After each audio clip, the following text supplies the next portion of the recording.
Hey guys, welcome back. വീണ്ടും ഞാനൊരു Indian എഴുതിയ കഥയായിട്ടാണ് വന്നിരിക്കുന്നത്. ഭാവിക ഷർഖേദിയും സുഹാന ബഹമാനിയും കൂടെ എഴുതിയ ദ അൺപ്രപ്പോസ്ഡ് കാർഡ്.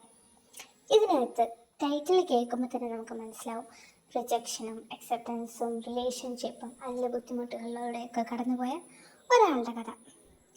ഇതിൻ്റെ അകത്ത് വളരെ എടുത്തു വെച്ചിരിക്കുന്ന രീതി, ഇതിൻ്റെ സ്റ്റോറി ലൈൻ, ഹ്യൂമറൊക്കെ എടുത്തു പറയേണ്ട ഒരു കാര്യമാണ്.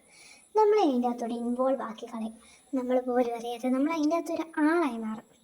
മാത്രമല്ല, തീം, ഐഡൻറ്റിറ്റി, റിലേഷൻഷിപ്പ്, സെൽഫ് ഡിസ്കവറിയൊക്കെ നമുക്ക് ഈ ബുക്ക് വായിച്ച് കഴിയുമ്പോൾ തന്നെ നമ്മുടെ ഉള്ളിൽ വരും.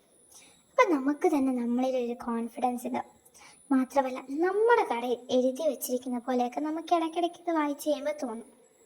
അപ്പം ഇതേപോലത്തെ അവസ്ഥകൾ റിലേഷൻഷിപ്പിലൂടെ കടന്നു പോയവരാണ് നിങ്ങൾക്ക് ഉണ്ടായിട്ടുണ്ടാവും, അല്ലെ നിങ്ങളുടെ കൂട്ടുകാർക്ക് ഉണ്ടായിട്ടുണ്ടാവും. അവർക്ക് ഷെയർ ചെയ്യുക, സബ്സ്ക്രൈബ് ചെയ്യുക, ലൈക്ക് ചെയ്യുക.